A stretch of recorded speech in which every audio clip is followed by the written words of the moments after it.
It's raining outside, it's summer, and this was going to be a summer photography video, but I tell you what, it will not stop raining. Maybe we'll do a rain video at some point, but for now it's staying in weather. So let's talk about some photo editing. Let's dive into Lightroom. Let's talk about some filters, because if I'm not mistaken, it's Tutorial Tuesday.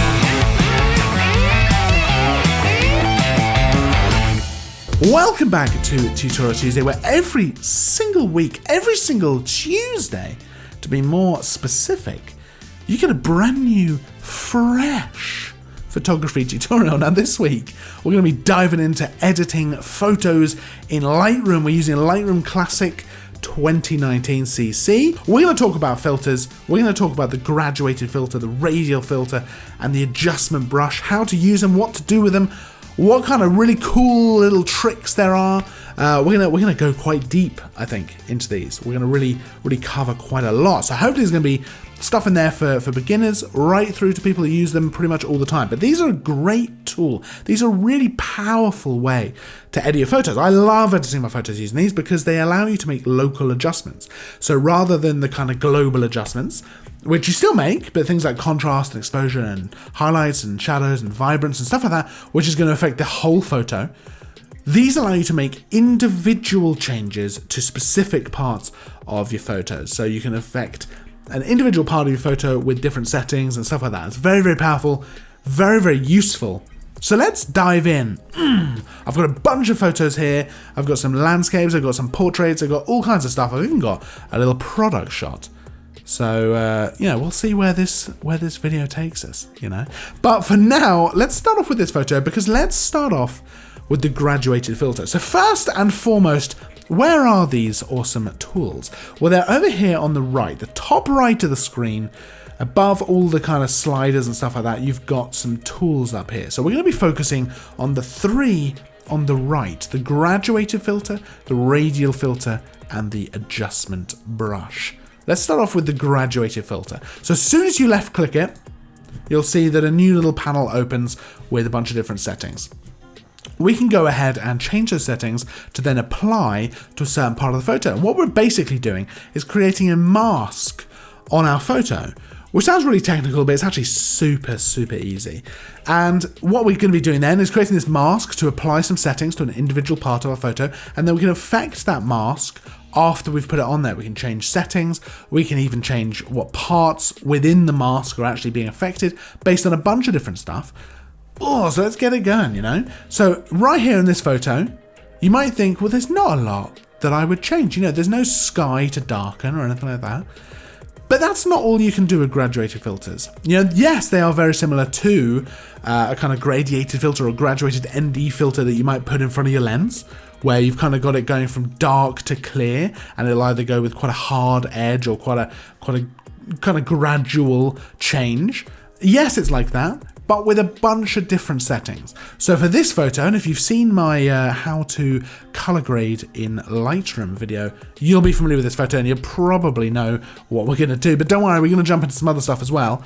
We can add, essentially, some kind of like natural sunlight coming in from the left. She's facing a window, so let's add that in. So let's bump up the exposure a little bit for our mask. Let's pop some warm tones in there. So we're gonna come over to the photo here. We're gonna left click and drag from the left of this photo. And you can see as we do that, it's applying this mask, this filter, right across the left side. Now you can immediately see the difference, but if I go ahead and press O on my keyboard, it's going to give us this nice mask overlay, so it shows what part of the photo is being affected. You can also turn that on by coming down below the photograph here and left-clicking to select the checkbox on Show Selected Mask Overlay. It's a very handy way of seeing what part of the photo is being affected. Let's go ahead and turn that off for a second, but you can see that has made a massive difference, and we can actually go in and change all kinds of stuff. So just for that part of the photo, we can increase the clarity. We could do whatever you want. We could bring the saturation right down. We could bring it right up. There's loads of stuff we can do.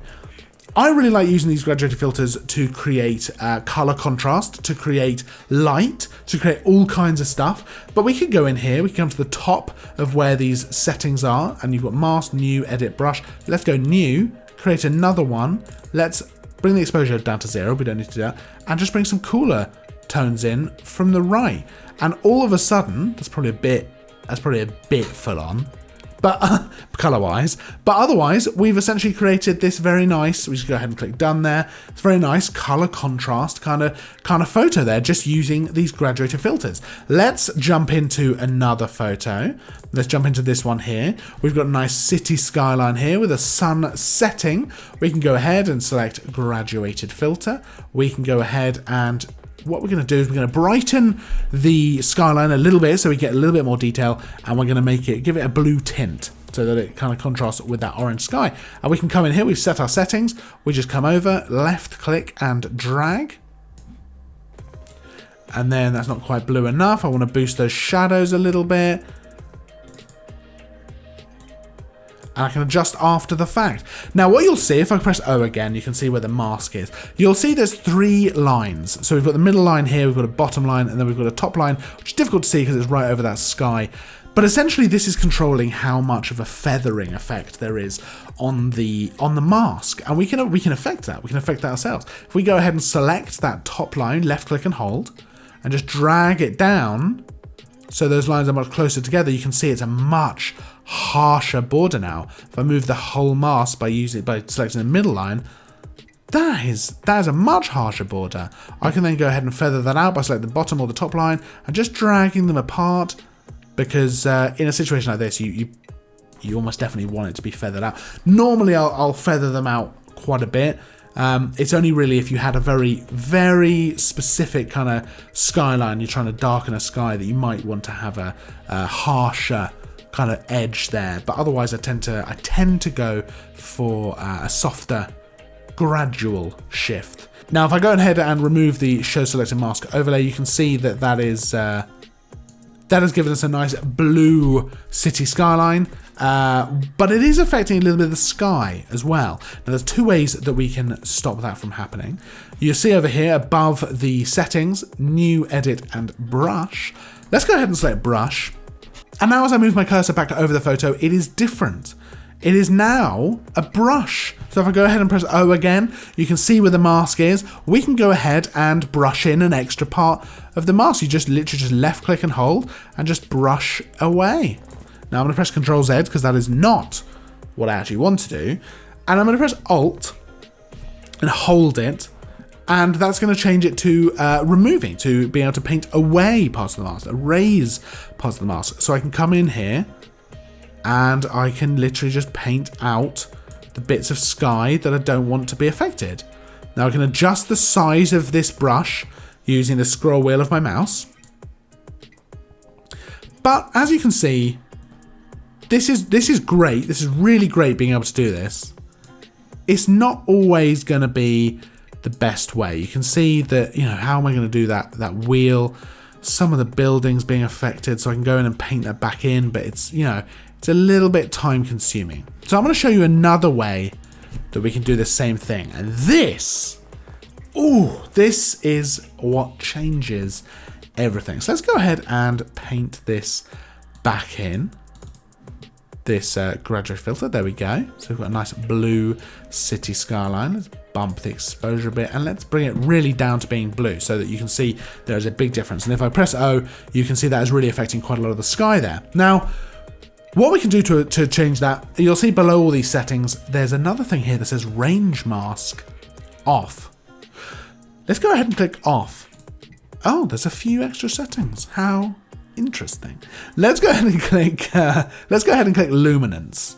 And this is going to allow us to tell Lightroom which parts of the mask we actually want to be affecting based on how bright that part of the image is. So we can basically mask out bits that we want to based on brightness, based on luminance. And you can see here there's this range kind of setting here with a long slider there's 2 things, there's one thing at each end, and it says 0 to 100. Now, right now, that is affecting the entire range of luminance within the photo. But if we were to bring down, let's say the right, so that we're removing the brighter parts of the image from this mask, as I bring that down, you can see where the overlay mask is affecting it. It is completely getting rid of the sky. And as I bring it all the way down to the bottom, it is now only affecting the darkest part of the image. If I bring that up, similarly, if I was to bring the other side up, it would immediately stop doing the darker parts of the image until it is only doing the brightest parts of the image. So let's bring that down until it's not affecting the sky. That looks pretty good.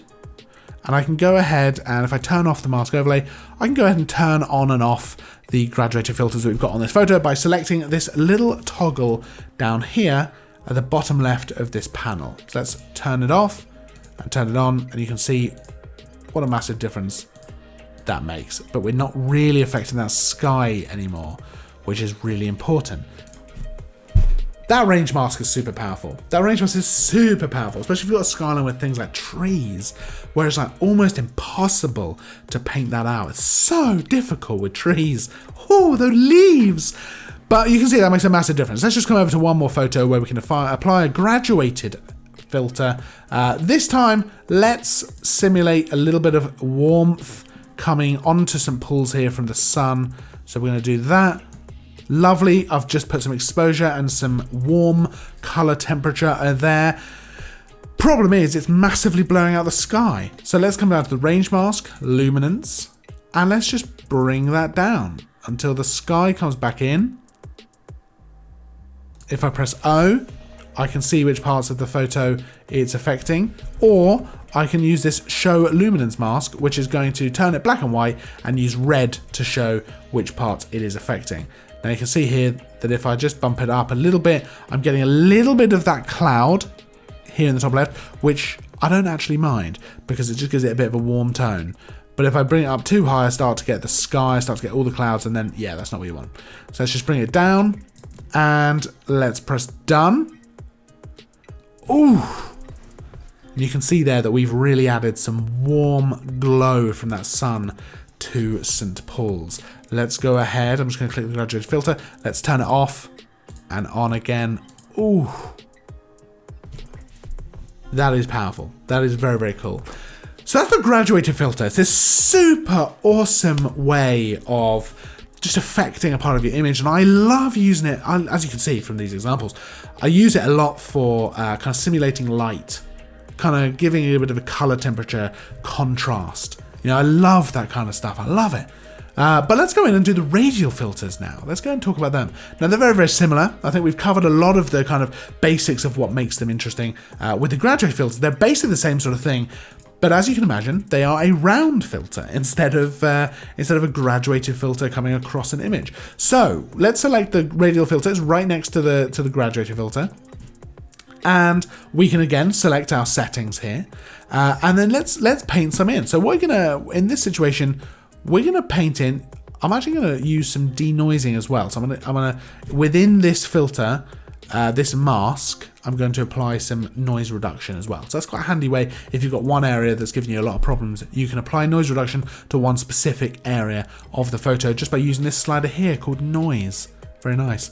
So I'm going to go ahead and apply some interesting changes. Now you can see as I draw that circle in, it's not done what you might have thought it would do.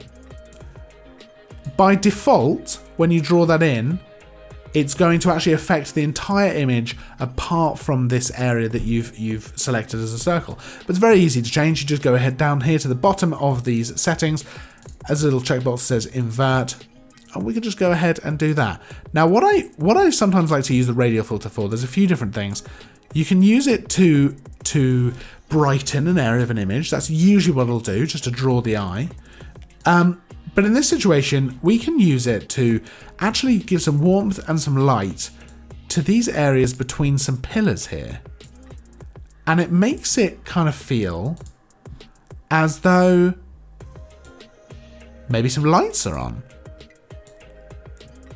So if I go ahead and just do this, invert, and it can just add a bit of life to your photo, you know? So I often use it to do this, to add a bit of what looks like lights to an area. So, you know, I've not done that particularly well, I'll be honest with you. But imagine that I'd spent a bit of time on it instead of just doing it super fast for this video. You can add a bit of kind of light and warmth and stuff like that. And if you do it subtly, which I've not done, but if you do it subtly, you can really enhance parts of your photo. Something else that you can do, if I come over to this lovely model that we were photographing at the A7R4 launch, I can just come in and just bump up the exposure on her eyes. So let's go ahead and click invert, and I've just got the exposure up there. I'll do it on her other eye as well.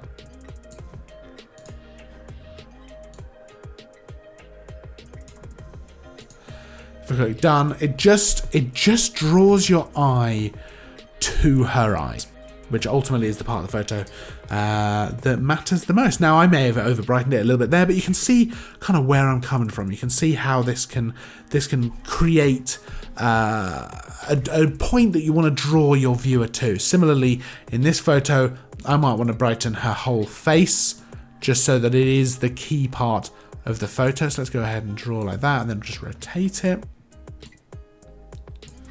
And let's click invert.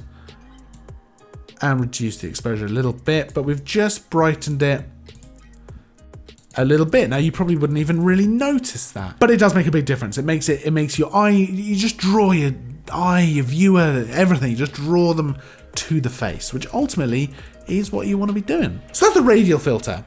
Similarly, very, very powerful.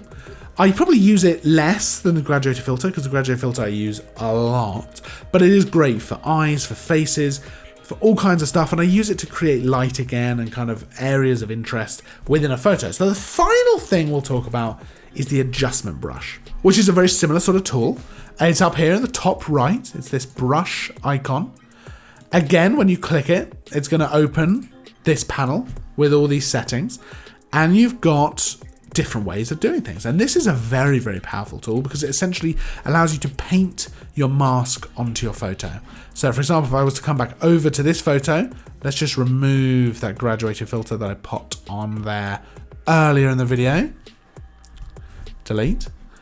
And let's apply an adjustment brush. Let's do the exact same thing. Let's pop in some shadow. So we've got some detail in the shadows there, and some blue tint, and let's just paint that onto our photo here. So you can see I'm literally just left click and hold and just painting that in. And I can adjust the size of my brush using the scroll wheel of my mouse, so it's very, very easy. And if I was to press O, I'd be able to see the mask overlay just like in the others, but while I'm painting it on. So it's very, very easy to get that exactly how I want. Now, something that I like about the adjustment brush, and something that I do a lot when I use it, is I adjust the flow of the brush. Now, what does that mean? Well, it's down here below all the settings. You've got this flow option. I've got it set to 41 at the moment. I'll usually have it set around 50 or around 75. And that's going to kind of reduce the opacity of the brush so that you can go in. If I show you at 100, if I just paint on the sky, you can see it's just applying the mask. But if I bring that down to 50 and I just paint across there again, it's applied in a much softer way. It's not 100%. The opacity is essentially 50%. And it means I can go back over and I can just increase that a little bit like I'm painting onto a picture. Now, let's get rid of that. That's generally how I like to work because it affords a little bit of room for error, which is good if you stray outside the lines. But it also gives you more creativity and more intention over how you're applying these masks to your photo, but how you're painting them on, how you're brushing them on, which I think is really important. I think intention is probably the most important part of photography and editing and everything like that. So it gives you a bit of intention for how you want to apply these. You know, if you've got it set to 100, then you're just, wherever you've painted it on, it is 100% applied. Whereas at 50 or 75, you've got a bit of nuance there. to how you want it to be applied and how you want it to look and how you want the final image to be. And I think that's really important. Otherwise, you've got essentially the same stuff we've been talking about with graduated and radial filters. You've got the different settings. You can feather it more or less. And of course, you've got that ever important range mask. So even if I was to just, I've accidentally painted a bit of the sky, no worries. I'll just come down here to the range mask, luminance, and just reduce what parts of the photo I'm using. Click done, and there we go. So let's actually come into this portrait here, and I'm going to go ahead and show you how you can use the adjustment brush to do a little bit of dodging and burning. Now, we're going to do a whole video on dodging and burning at some point, but it's essentially a way of painting in shadows and highlights and really accentuating them, really making them work for your photo. So right here, for example, I can paint in some of these shadows on the left side to really kind of start to darken these areas of the photo and give some real definition to what's going on here. So I'll just paint that in. If I turn that on and off, you can see it's a massive difference. And then I can go ahead and create a new adjustment brush with the opposite, a bit of exposure, a bit of highlights. I can paint in on his eyes a little bit just to make sure they're nice and bright. And then just maybe along his nose, along the cheek a little bit, maybe some of this part of his cheek, perhaps parts of his beard which are brighter, and a little bit on his forehead. And if I turn this on and off now, you can see it's not a massive difference, but it's quite noticeable when you turn it on and off. And if you go in and do that and you spend a bit of time with it and you get used to it and you get experience with it, and you can really enhance a photo. You can do that on portraits. I do that a lot on portraits. You can do it on landscapes. You can really bring out the tones and the mood of a photo. So I think that's a really great way of using the adjustment brush. Obviously, you can do it in Photoshop as well, which is probably what we'll go into when we do dodging and burning video. There's loads of ways to do it, but that is a great way of doing it. It's just another part of the adjustment brush that you can use. Now, I hope you found this all helpful. If you have any tips of your own for using any of these tools, pop them down in the comments. I'd love to hear about them. You guys put some really great tips down there. So anything you've got, pop it down there. I really like seeing those tips. That'd be great. If you did like the video, if you learned something, even if you didn't, maybe consider giving it the old thumbs up. Helps me out. I appreciate it massively. Obviously, subscribe as well if you're new, or if you're not and you just haven't subscribed. If you check out these videos every once in a while, maybe consider giving it the old subscribe, because we got Tutorial Tuesdays every Tuesday. We've got reviews, we've got everything, we've got loads of stuff all the time. So pop a little subscribe on there. I'll see you in the next video, and as always, thanks for watching.